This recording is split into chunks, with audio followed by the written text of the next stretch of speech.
This is live from my office, and I love our guest today. It's my old showbiz pal, Bob Saget. Now, what is a showbiz pal? A showbiz pal, by the strictest of definitions, is a guy who you admire, a guy who has been a guest on your show, a guy who you said, hey, man, when I'm in L.A., maybe we could get together. And the guy says, yeah, you come by the house, hang out. And, of course, we never do it. But whenever Bob Saget was on the radio with me through the years, always had a great time. Love him as a stand-up.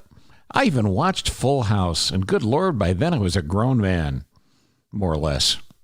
Anyway, we talk about it all with the great Bob Saget in an audio-visual extravaganza.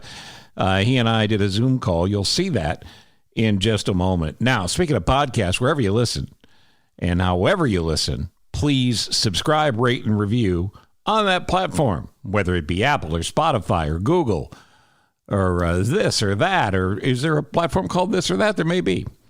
Wherever you listen, including CochranShow.com, you can subscribe, rate, and review, and we'd appreciate it if you did. All of this brought to you, as always, by David Hochberg and Team Hochberg at 855-56-DAVID or 56david.com. So we'll take a quick break. We'll come back. And then Bob Saget joins me. Oh, and there's a little sidebar story, too. I did this from a parking lot in my car. So technically, it's live from my car. Next, on Live from my office. Many people say the two nastiest words in the English language are closing costs. David Hochberg, is that true? Yeah, well, for a lot of borrowers, they don't understand what closing costs are. And these lenders out there who are just, I don't know how they sleep with themselves. They quote these ridiculously low rates and then back it up with like triple or quadruple what regular closing costs could be. Closing costs should be between $2,100 if you don't need an appraisal and $2,400 to $2,500 if you do need an appraisal. That's ballpark. Okay. Yeah, so closing costs doesn't have to be the dirty words. Closing costs has to be with the right people. And David Hochberg and Team Hochberg will take care of it, get it done. And again, explain it because you'd be amazed at how individual your situation can be. And Hochberg takes all the tools he has come to know and learn and teaches people over the years and apply them to you. It just works. You want to save money? Great. You don't want to save money? Look, that's your business. But if you want to... It's math, Steve. It's just math. It's just math. It's just math. Math doesn't lie. And neither does Hochberg. 855-56-DAVID, 56david.com.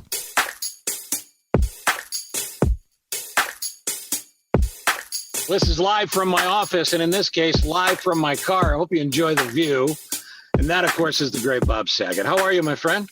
I'm good. I love talking to a guy in his car. Unfortunately, there's too many people. Are you living in nomad land now?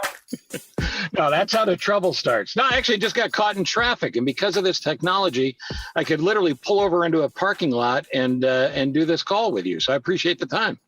It's my pleasure. I've done it before also. So usually it's not video as well, which is exciting because what's great about it is you got a soundproof facility there. Right, exactly right. So listen, we connected in a weird way. I mean, we've known each other since the early 90s. Yeah. But we sort of reconnected in an interesting way because you married Kelly Rizzo, one of the greatest things to come out of Chicago. And she was sort of a semi-regular on the radio with me. And all I can tell you is good for you. I love Kelly. I love Kelly more than you love Kelly. I'm sorry, but I just in a different way as well. Yeah, an appropriate way. Yeah. Yeah, absolutely. She's one of the best people, probably the best person I've ever known. I mean, I got 3 great daughters. They're up there as my favorites. But Kelly is just a remarkable person, incredibly talented, really fun. And she's a doll. So she's kind of made my life pretty amazing, to be honest. Well, it's pretty cool, too, that she didn't seem to care that you were Bob Saget legend. She cared that you were Bob Saget. Right, because if she had cared, she wouldn't have married me. Right. Right. But I just think it's a cool story. Well, there's a lot of baggage that comes with a comedian. You know, we're not the normal cats, as you know. And she's very talented and has her production company, Eat Travel Rock. and she's just she's a fixture of Chicago. And so I go back more now. I'm even wanting to do my next special there. I mean, I can't wait because I've got so much new stuff. And I do talk about Kelly, which is, can't help it. If you're married, you talk about your wife sometimes.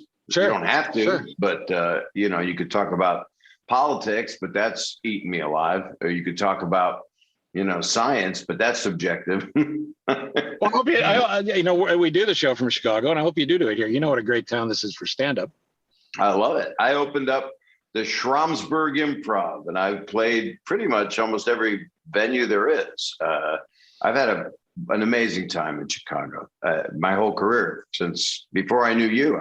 I was there in, my God, what year was it? It must have been 79. I started working in Chicago, or 1980. So it's nuts. Part of my life. You're just a child at that point, of course. I hadn't even grown my pubic hair yet when I was there. Well, I had heard a rumor it still hasn't come in, but I'm pulling for you. No, I pulled on it, and I because I have my podcast, Manscaping, is a sponsor, so it always looks like I'm very youthful. So do they actually pay for that, or they just send you the lawnmower over and over again in boxes? Oh, I got the lawnmower 2.0, 3.0. They got the deodorizer. I can't say, I don't want to say what the names of them are, but they're fantastic products. I use them also to tenderize meat. They're great. All right, let's talk about your podcast, because the current episode is the great Alan Zweibel, who's one of the funniest people to ever walk the earth. He's such a sweetheart. What a good man. He's a great guy. He's a great guy, and he's on now. But you have such a wide swath of people, all your comedian friends through the years, but a lot of just really interesting people that otherwise you might not hear from. Yeah, and I'm very lucky. I mean, I was just communicating. Ed Asner is going to be on soon. And, I've had everyone from Tiffany Haddish to Bob Newhart to Whoopi Goldberg to Norman Lear to Jason Sudeikis. It even says behind me, believe, because I'm such a big fan of Ted Lasso that they send me all the swag. I get, I get all I got invited to the thing, and Jason was a wonderful, he's such a good person. That's why Ted Lasso is such a good show. I don't know if you've seen it. It's like the best thing. Oh, yeah, absolutely. And I think the new season rolls this weekend, as a matter of fact. There's a plug for Sudeikis. It's happening right now. It's right now. And I love it because it's positive. And when I started the podcast, Bob Saget's Here For You, it was before the pandemic was officially, it was before quarantine. And I was in studio for 2 episodes. And then I went like, oops, that's over. Wasn't allowed to leave the house. Started doing 2 shows a week. I'm over 100 episodes now. I was doing an episode where I would talk to people. I would call them up. And now, of course, everybody is doing that. But that is also the beginnings of radio, talking to listeners. Once there was a telephone. And so this is now, it's really just conversations with guests. And it's all different kinds of people and people that I love, people in my life. Bill Burr went on and just did a rant. I'm going to have him on again soon because I feel like getting attacked again. Of course. Rickles is dead, unfortunately. You got to let Burr slam you. I love Don so much. Same here. Really like a dad to me. And the last 10 years of his life, I got to spend a lot of time with him. Thanks to Stamos, I got closer. But I also had put him in the movie Dirty Work, which it's obligatory that I mention in every interview I do. Yeah, for 2 reasons. One, because it's a good plug, but secondarily, that 48 cents in residual payments that SAG still pays out, right? Yeah, I don't think so. No, I directed Dirty Work. He's the one that his estate would get the residual. I was the director of that Norm Macdonald movie, but that was where I first got close with Don, and then closer years later. And then I would just go see his shows all the time. But I had Bob Newhart on, and we talked about Rickles, and we talked about. He was so funny. Bob was saying to me, I can't do very, very long. Is that okay? And I went, yeah. And because of the stutter, we ended up with 2 hours. It was it's a 2-hour podcast. But it is amazing. I think he's 90 or 91 now. Right. how on it he is, how hip he is, and how funny he is. And when I was a kid, I went and watched them shoot the show. It was pretty amazing. I watched them shoot the Bob Newhart show. I went to the Mary Tyler Moore show. I went to All in the Family. I did not think I'd be in showbiz, and still, obviously, some people aren't sure. But it was in my blood, I guess, to be there. I had the thrill. Bob Newhart's been nice enough to come on through the years, but Mindy Rickles, who I know you know, I love Mindy. Don's daughter, married a good friend of mine, a guy named Ed Mann. So my wife and I had the thrill of being not only at the wedding, but we sat at the Newhart's table. So, and just, it was so great. And that whole wedding, by the way, it was like the 70s exploded and landed in a ballroom in Hollywood. And Don at one point grabbed a mic and said, and the whole room went, okay, here it comes. And he stood up and said, Mindy doesn't want me to do this. Sorry, honey, maybe go out in the corner and help me pay for this. Work a little bit. And, but a good old show business comedian story. Milton Berle was there, and he was 120 at that point. And He goes out in the hallway, and he could be a cranky guy. And I said, I got to go say hi to him. So I followed him out to Mr. Berle. I just want to say hello. It's a thrill to see you. You've been nice enough to come on the radio with me a couple of times. And he got this little glint in his eye, and his wife of who knows how many years came out, very tall, blonde, and came up, and Milton said, watch this. And he goes, honey, this is Steve Cochran. I don't know how to tell you this. I'm just going to say it. It was Cleveland. It was 1961. And he's going to be living with us for a while. He's the son I never told you about. That's so funny. It was just cool. It's just cool, you know. And you have all these comedians, old, young, starting out. I don't even know if you realize how beloved you are by other comics, and that's a unique thing. Well, when I find it out, I'm really honored, and it doesn't really hit me. But when I was out, when Dave Chappelle was doing these shows in Yellow Springs, and then I was invited to go there, and I was on the last show before they had to shut it down because of COVID. And I got to be with my peers, people that I've loved and known for years. I was in the back with it was Dave and Louis C.K. and Chris Tucker and Sure. Donnell Rawlings, who's so funny, and DJ Trauma. And then I went back after they were able to get it back up and running for just 15 shows. Not many weeks. I was able, well, maybe it was longer. I don't know, 5 weeks, 6 weeks. I was able to go back for 4 days with John Mayer and Jeff Ross.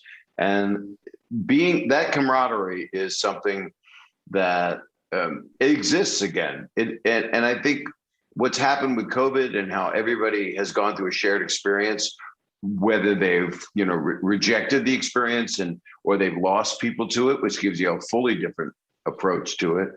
Sure. But just what we've been through, the reset is incredibly significant, and it makes things like doing comedy for a living count more than it ever has. It's just amazing.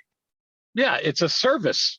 It really is. It's a service that's being provided now. Yes, really difficult times. I'm a first responder. That's what I decided. I like to think of you as an essential worker, regardless of the pandemic we're living in. I believe that too. It still didn't get me the vaccine when I wanted it earlier, but yeah, I know you do this on your podcast. I do it here on mine as well, and that is just preaching to people all the time. No, I'm not mad at you. You didn't get the vaccine yet, okay? But there's no line at Walgreens now. Go now, get it done. It's not too late. And I know people that are waiting for the FDA to approve it, but we're all dealing with what we're dealing with. The statistics are the statistics. People may not want to believe them because a lot of people feel like they've been lied to. But I believe in the damn thing, and I said to my agent, I want to go travel. I want to do stand-up. Who's at 100%? And he just went, Florida, Texas, like it was a city in Texas. It's Florida, Texas. So I went. I was opening up. I opened up the Hard Rock in Atlantic City in their Estes Arena. We were at a 7th capacity or even less. I opened up the Houston Improv to full capacity. I opened up the Irvine in California, that Improv to full capacity. I've been this Saturday. in LA, we're opening the Wiltern Theater. Bill Burr is doing a benefit, and it's for the veterans, and it's for John Mayer's veterans cause, and it's an amazing thing. And it'll be Jeff Ross, John Mayer, Bill Burr, myself, and it's wonderful to get back, to give back, and to make people laugh. So I'm on a solid tour. I'm like literally the Blues Brothers knocking on the door going, I'm on a mission from God. You know, I've got to, right. I got to bring, and it's new comedy that I'm doing. So people are like, oh, he's dirty. They're just, you know, people don't like change. Sorry. It's, I'm still a soft R rated act. You got to be of age to go see the show, but I'm nowhere near as offensive as many people. Yeah. And I just do what's funny. I mean, I'm just telling stories, and there's more meaning to what I'm doing now. Right. And Bob Saget here for you. BobSaget.com is a great place to go to keep up with all the things Bob is in the middle of doing and thinking about doing. Let me timeline with you a little. Well, you mentioned John Mayer. I didn't know this. You and Mayer are tight, right? You're pals. Yeah, he's a really great friend. Great friend. So did you have to get rid of Stamos to get him? Because as far as I'm concerned, you only have one really good-looking guy in your life at a time. I've got a lot of them. I have too many of them. I used to have them just because my mother loved good-looking people. So I would try to have as many as possible. But yeah, there was a moment at my wedding with Kelly where it was awkward. You know, I had, thank you, John. And no one knew who I was talking to. There's so many. And Jonathan Silverman married us. He was so there's another guy. We don't, there's just good-looking Johns everywhere, which a lot of women on the street can't do those jokes anymore. But it's a new time where everything you say can get you in trouble, and you just have to move forward and go screw it. I got to be funny and not hurt anybody. But yeah, Mayer's handsome. Hold on, there you are. Yeah, you got to get. You got another call. He's a handsome fellow. Now, do you play guitar? I thought I had a block, but apparently not. I've been playing guitar since I'm 11. And so my stand-up back in the day was all guitar. When I started doing stand-up at 17, I was all comedy songs. And I saw Martin Mull perform and thought he was the best. I'm actually directing a documentary about Martin Mull right now, and we're working on it pretty hard. Yeah. One of the great people. He's fantastic. And it's got Steve Martin in it, and Eric Idle, and David Alan Grier, and Norman Lear, and a lot of special people. And the reason I bring up the guitar and Mayer is, did he ever ask you to play with him at any point? No, he won't. Beach Boys thing. Right. And no, I haven't played with Stamos either. I've sung with Stamos over the years, and with John Mayer, one of the best guitarists on the planet. Right. And his new album, Sob Rock, is insane. It's so good. It's really good. No, I was at a thing. We have a cigar night that Norman Lear has always had, and John Mayer came to one of them. And there was one moment where I think he said something like, you can go above the fourth fret if you want. I'm not eligible to play with John Mayer, but I sure love him, and I love his music, and we have crazy, amazing conversations and dinners. Well, but in line with the being positive thing, I hope at some point you do pat yourself on the back, because all these diverse people that are tremendously successful love Bob Saget. And as you know, in show business, that doesn't happen that much. So I'll drop at that point there, but I think it's a really cool part of your story. Thanks. Well, I love them. And I'm, it's interesting. I've been writing some new comedy songs, and I did one, and I'll be doing it when I perform around the country. And it's called I Don't Do Negative. And when I was doing it in Yellow Springs, both John Mayer and Dave Chappelle were going, that song, man.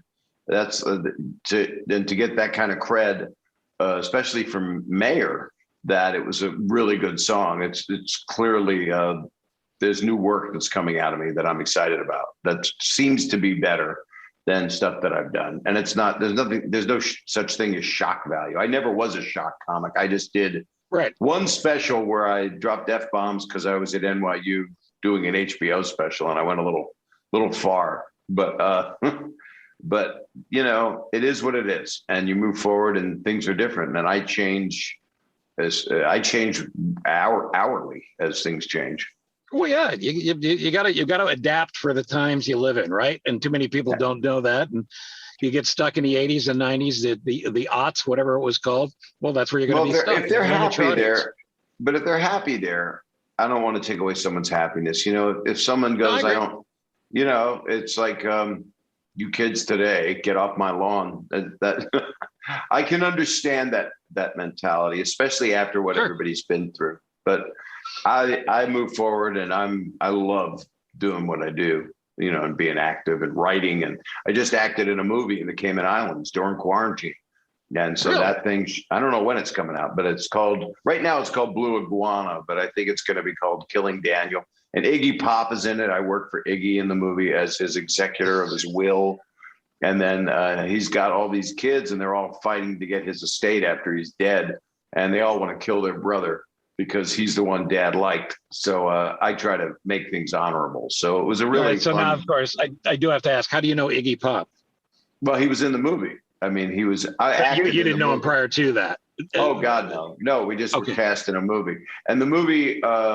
was directed by a gentleman, Jeremy Lalonde, and produced by my friend Nicholas Tabarrok. I guess it'll come out in the fall. I don't know when it's going to come out. I know they're editing it. And I loved being in it. And it was a great cast. It was Mary Lynn Rice-Cub and Carly Chaikin and Chantel Riley and Joel David Moore and Jason Jones. And it was just really a good experience. So we'll see. But to shoot the movie, because of COVID, getting to the Cayman Islands, I was in 16 days of quarantine. So I couldn't leave the hotel room. And I was looking at the ocean out the window. So, you know, I'm still lucky as hell that I got to do that. But 16 days, it was pretty weird. And they would just send us boxes of potatoes, basically, to eat. Yeah, at that point, you could go full Howard Hughes, let the fingernails grow, and start selling and buying things. I did. I actually sold my toenails and ate them. They were curly fries. I deep fried them all. Listen, whatever it takes to entertain you at that point. And you mentioned Mary Lynn. Everybody knows her from 24. She's very funny, very talented actress. She's on your podcast. She's on my podcast, and she's in Tomorrow War right now with Chris Pratt. And she's such a wonderful actress and such a great comedian. And she said, "Oh, I'm not in it much." And then I watched the movie, and it's a consequential part. She's just quite modest. Some people will tell you they're starring in a movie, and then you go see the movie and they have like 2 lines. You know, it's like, wait a minute, you don't get it, bro. But she's just humble and talented and lovely and funny. All right, so let me just backtrack for a second here. You're a Philly kid, and it's about 1980. You're doing stand-up. You're starting to get noticed and stuff. When did the CBS morning show thing come up, which almost screwed up the Full House thing? Yeah, they wanted me to be in Full House, Jeff Franklin, and I wasn't available because I was on this CBS morning program that I got the job in 1987.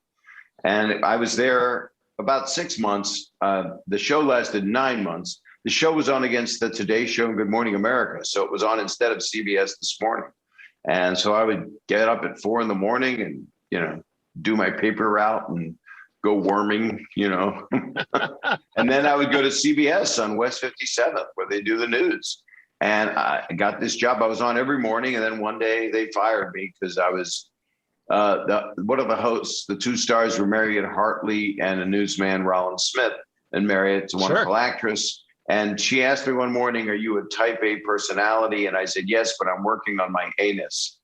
And I meant, you know, A-NESS. Yes, of course. Sounded like anus. And then she sent me to my room. My room was nothing. It was at the top of the stairs. There was nowhere to go. It was very depressing. And I knew that I was done. And so I had to stay there about a month and be an announcer off camera. And then my manager at the time, and till most of my career, until he passed away, Brad Gray, well, actually, he ran Paramount for 10 years also. He said, "Look, Full House wants you. So if you want to do it, you're available now." And he called Jeff Franklin, the exec producer, and then Bob Boyette and Tom Miller, and they screen tested me with Dave and John, and they replaced an actor, which made me feel bad. And I don't like that they did that, but I took the part, and I was really lucky. And then I played a character that I could embrace for 8 years. So that's how that happened. All right, so you're on Full House, and by the way, I decided I needed a close-up, which means the angle changed. You're on Full House, and obviously it's like any other show. You don't know it's going to be a smash at that point. When No, did you we know were it was struggling. We weren't doing well. The ABC did what they don't do anymore. They believed in us, and they put us on a Tuesday. That's when we ran for 4 years, and then they would have us on another night of the week. I think they tried us on Fridays also, but it took 4 years till they put us on Friday night at 8 o'clock for what became TGIF, which was devised by Bob Iger, the head of the network, who's basically Walt Disney now, and also Ted Harbert, the president of the network. So they were the two people that did a lot for my career. I keep coming back to the podcast, but I know two of your daughters have been guests on the podcast, your TV daughters. Yeah, Candace Cameron Bure, Jodie Sweet, and I recently had Andrea Barber, who was Kimmy Gibbler. And of course, I've had John and Dave Stamos and Coulier a couple times. And do you stay in touch with the twins? Yes, I do. I was in New York recently, and we were trying to see each other, but we couldn't. Ashley and I were texting back and forth, but I love them a lot. I've stayed in contact with everybody. I'm pretty fortunate. Well, and I got to salute you, because I remember when the reboot started and the twins were getting heat because they decided not to do it. And I thought your statement about it was great. Well, people are idiots. People are idiots. If someone doesn't want to act, they shouldn't have to act. I don't understand. Right. You don't live for your fans. Some people do. And that's okay if that's how you want to live your life. But they live to live, as we all should. And they have an amazing business. The Row is phenomenal, their clothing business. And I don't understand. I guess people are so celebrity oriented and so much into the TMZ of the world that they can't understand why someone would not want to just be in show business, which can be one of the best things in the world. And it can also be one of the most frustrating and upsetting businesses in the world. So, people should be able to make their own choices with their life. Well, that's why I'm titling my life story how I scratched and clawed my way to the middle and stayed there. Because you don't want to have to make the tough decisions, right? But no, I thought it was a cool thing. Well, it's safe. The middle's safe. The middle's very safe. Well, it depends on the day. And of course, thanks for saying that. You get America's Funniest Home Videos. You did How I Met Your Mother. You've done Broadway. You've done a million things. But one of the coolest Broadway stuff's kind of the most fun. The world doesn't see it, but the people that see it, it's earning stripes. It's like, you get something out of doing Broadway that no one can take away from you. It's a professional, wonderful art that it's really acting. I love it so much, Yeah, well, it's a real test too, because you do have the instant feedback depending on the words that you're acting with. It's not the same as stand-up, but there is a bit of the home game there because, you're a stand-up. It's your heart and soul. So I have to believe at least there was a little bit of comfort going in, or not enough. No, with everything I've ever done, I've been very lucky. I've done 3 plays in New York, and they've all been amazing experiences in my life. So one was called Privilege. Paul Weitz wrote it, who had written and directed In Good Company, and he wrote the screenplay and directed About a Boy with Hugh Grant. He's a fantastically talented gentleman. And I was kind of an insider trader. It was based on an Ivan Boesky character. And I know some of your listeners don't know what I'm talking about, but that's cool. And then I did a play that Bob Martin originated, a big play called The Drowsy Chaperone, which was at the Marquee on Broadway and second biggest theater in New York. And I was the lead guy, the Bob Martin character. And it was amazing. It was one of the most beautiful plays, made a lot of friends for life out of it. And then the last thing I did was called Hand to God, which I replaced the gentleman, Mark Kudish. And it was such a amazing dark play. And I was a Lutheran minister. I don't think in any of these plays people knew that it was me because I play a character. So it's, I guess the testament to people going, oh my God, why is he talking like that? That's Danny Tanner. you know, if they went to see a play that I was in or see a movie part like this movie I just did, they're not gonna. It's acting. You know, people don't. Right. They think you're the character, especially young people. I don't think, or maybe I did such a good job at Danny Tanner that no one could believe that I could have a dark sense of humor, or and that only comes out of how comedians have a dark sense of humor out of dealing with pain, you know, or doing something that is irreverent to make a point or just to be silly. And yeah, sometimes I did things that were just in poor taste, and I would never do them today. And I did them back then because that's what people were doing back then. And it doesn't make it right, not for 2021 for sure, but made a lot of people laugh. So that's the stuff. Well, and you know, I think it's a testament to the ability that you have to be an actor, that you could go from Danny Tanner to The Drowsy Chaperone, which, by the way, I saw you in, and I hope you appreciate the fact that I didn't try to get backstage. Absolutely. Yeah, the whole family. I can't believe, why? Holy crap. You should have come backstage. I would have introduced you all. You know what? Yeah, you're right. I should have, but I thought you were wonderful in it. And thank you. I loved it so much. Yeah, I thought it was tremendous. All right. Before we go lightning round here, one of the coolest things you do is your work for the Scleroderma Foundation. Actually, there's two foundations. We are the Scleroderma Research Foundation. There is a Scleroderma Foundation, but we are the Scleroderma Research Foundation. Well, that's an important distinction. Yeah, well, you know, they both help people, but ours is strictly for research. And we've raised over $50 million. So we're the biggest research foundation, non-for-profit, for scleroderma victims on the earth. And I've been involved since right around before my sister was diagnosed with scleroderma. I got involved with the event. And Robin Williams was the first performer that performed at these events called Cool Comedy Hot Cuisine. And I got involved, and then my sister got diagnosed with some disease. We didn't know what it was, autoimmune. Turned out to be scleroderma after they misdiagnosed, mistreated, did terrible things to her. And then she was at the event a couple times, and then she lost her life to it. So it's kind of my life's mission to try to help people affected and find a cure. So October 17th, we are having another virtual event because of the pandemic. A year ago, we did our first virtual event and we raised $1.1 million. And so we're going to do it again this October 17th on a Sunday.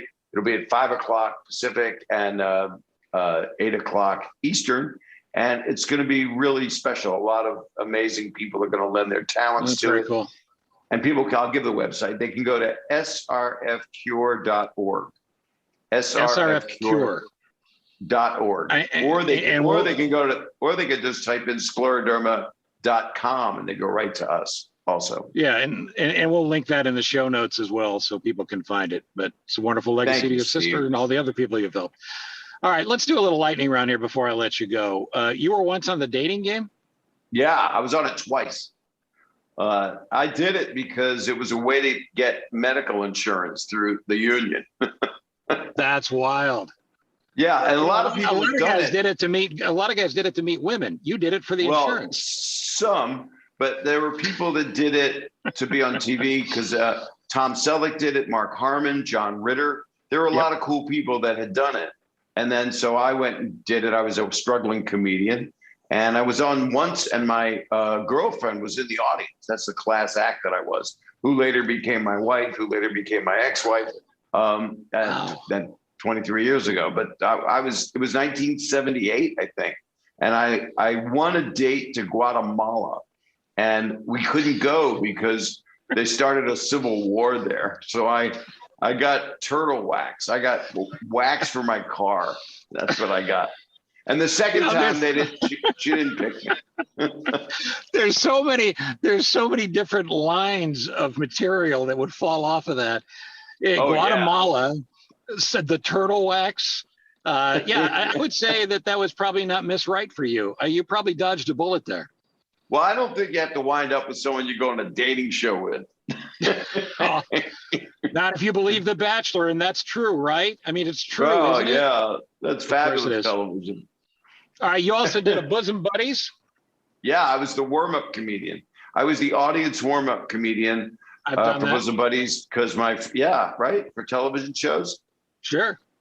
Yeah, and then they put me on it. The exec producer was a friend of mine, Chris Thompson, and then my character was such a small part, I didn't have a name, so Tom Hanks called me Bob the Comic. So that's what happened. And you also did something with Snoop Dogg, and since my children know me best as a black entertainer, right, I love Snoop. I love him. We were just doing different festivals together. I'd been in a huge music festival in Ottawa, and then like 5 o'clock, 30,000 people. I did an hour, and then at 6 o'clock, Snoop did his 90-minute headlining thing. And then we were up near Vancouver. There was a music festival, and I introduced him on stage. And I love the guy. I've been on so many talk shows with him. It's so odd. Our paths seem to cross. And wherever he goes, there's a waft of smoke. So I get a contact high. He's just the best, man. He's just the best. Yeah. And maybe the greatest idea in TV history, Snoop and Martha Stewart together. Even though I don't watch the show, I just love the concept. Yeah. I mean, when fame intersects and it works. Yeah. So at any rate, you probably should go ahead and sue Ryan Seacrest for some sort of copyright infringement, because you had all the jobs in show business at one point. Now he has all the jobs in show business. No, there's other people. There's Joel McHale has every job in show business. Oh, good point. Yeah, good point. But I like, I've got a lot of stuff happening in the next year or two where people will go, because I love acting, and Ryan's not an actor. He's a television host, and he's a host. Yeah, man. He's a juggernaut. He's been producing for years. He's like Dick Clark was, in a way. Yep. And so, yeah, I don't, when I had the two shows, a lot of people have two shows at the same time now. I mean, you look at Anthony Anderson, he's on Blackish, he's on To Tell the Truth. I mean, there's a lot of people now with 2-3 shows. So and the world is changing dramatically. So it's an interesting time, to be sure, to just go with the flow and go with the change and do as much as you can. I mean, going out and performing live and inventing a new hour and a half of stand-up is kind of the best thing I could be doing right now. I love it now, because you can't really do a lot of productions are still getting shut down because of COVID. They'll be shooting, and then things are, challenging, to be sure. It's Bob Saget here for you, the podcast, the tour.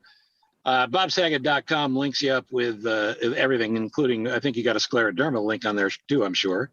Absolutely. And when you come to Chicago, I hope we can get together. Oh, and by the way, if any guest ever cancels on you, the least I can do is be standing by in my car waiting for the call. You know what? You're the best guest I could have that's in his car. I can't think of anybody else. You pulled this off, by the way, Steve. You did a hell of a job. You made it work. Yeah, my son fortunately talked me through it like I had the chicken and not the fish, and somebody had to fly the plane. He landed it, so we're okay. But thank you, my friend. I really appreciate you doing this. And please listen to the podcast on all the major platforms, subscribe, and see Bob when he's in your town, and all the other things he's got coming up that we didn't even have time to get to. Say hi to Kelly, and thanks for doing this. I will. Thanks so much. All the best to you and your family as well.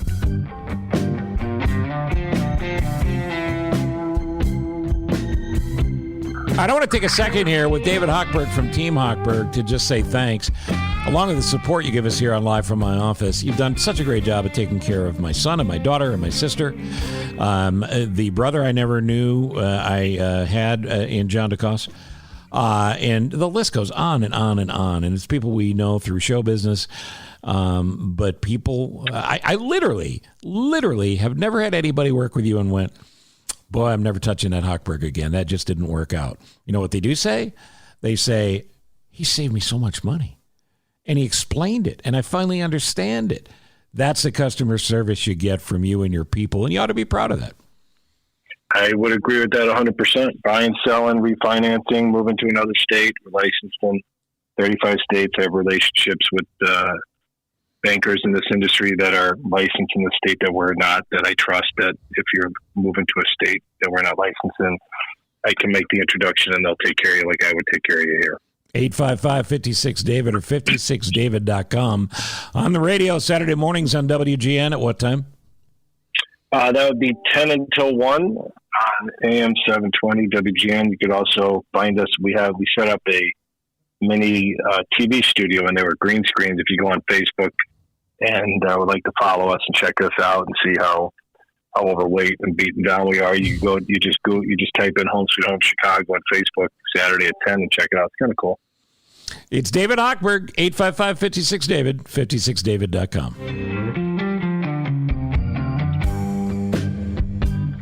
The charity worth mentioning should be obvious. You just heard Bob Saget and me talk about it. Scleroderma and the Scleroderma Research Foundation. This is the organization that Bob has supported even prior to his sister being diagnosed, as he has explained. And, of course, she lost her life to scleroderma.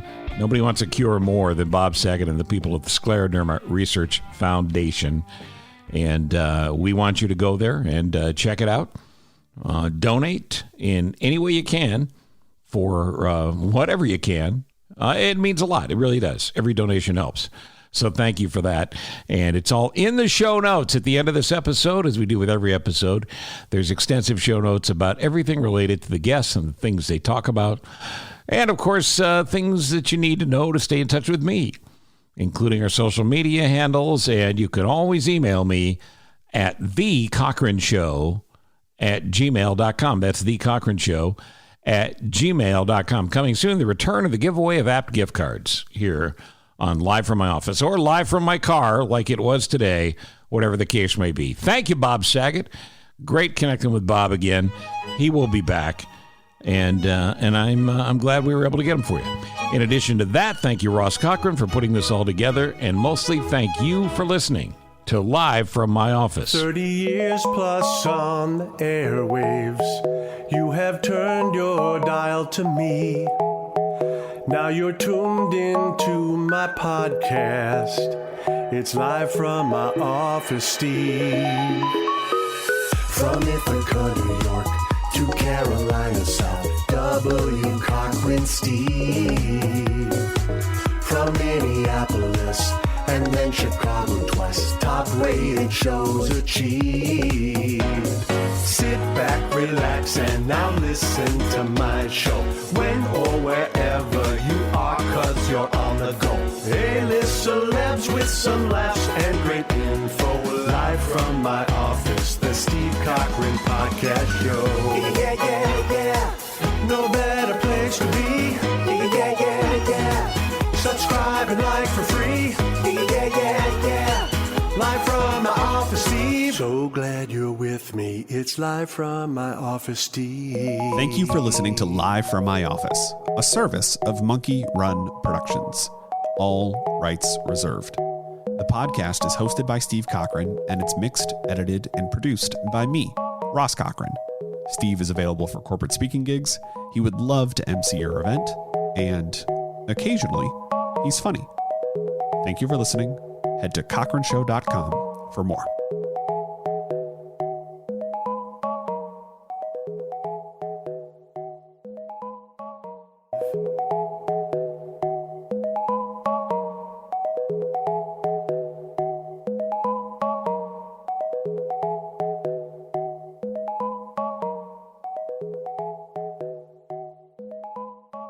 Thank you.